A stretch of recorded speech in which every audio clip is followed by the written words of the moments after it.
ആചാരപ്പെരുമയിൽ അനന്തപുരിയിൽ വേളിമല കുമാരസ്വാമിക്ക് സ്വീകരണം.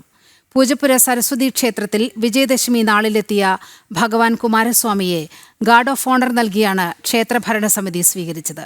നവരാത്രി ആഘോഷങ്ങളുടെ ഭാഗമായി തലസ്ഥാനത്തെത്തിയ കുമാരസ്വാമിയും സരസ്വതീദേവിയും 300 നങ്കയും നാളെ നല്ലെരിപ്പ് പൂർത്തിയാക്കി ശനിയാഴ്ച പത്മനാഭപുരത്തേക്ക് മടങ്ങുകയാണ്.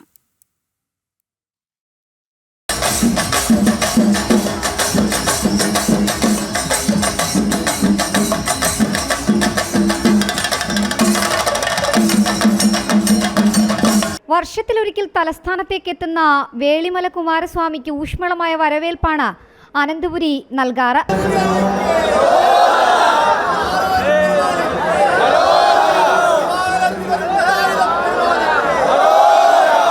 ഇത്തവണയും പതിവ് തെറ്റിയില്ല.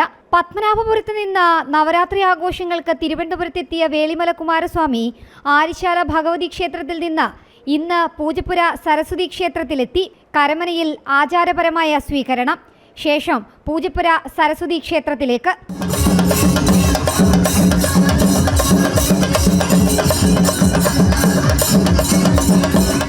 പൂജപ്പുര സരസ്വതി ക്ഷേത്രത്തിലെത്തിയ കുമാരസ്വാമിക്ക് പോലീസ് വക ഗാർഡ് ഓഫ് ഓണർ. ശേഷം വെള്ളിക്കുതിരപ്പുറത്ത് നിന്ന് സരസ്വതി മണ്ഡപത്തിലിറക്കി കുമാരസ്വാമിക്ക് ഇറക്കി പൂജ.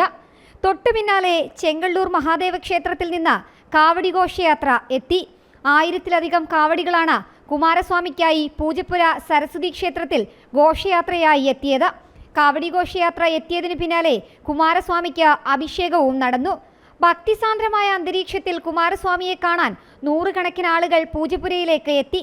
നാളെ ആര്യശാല ദേവീക്ഷേത്രത്തിൽ നല്ലിരിപ്പിന് ശേഷം ശനിയാഴ്ച രാവിലെ നവരാത്രി വിഗ്രഹങ്ങൾ പത്മനാഭപുരത്തേക്ക് മടങ്ങും. ഇതോടെ തലസ്ഥാനത്ത് നവരാത്രി ആഘോഷങ്ങൾക്കും സമാപനം കുറിക്കും. ജനം, തിരുവനന്തപുരം.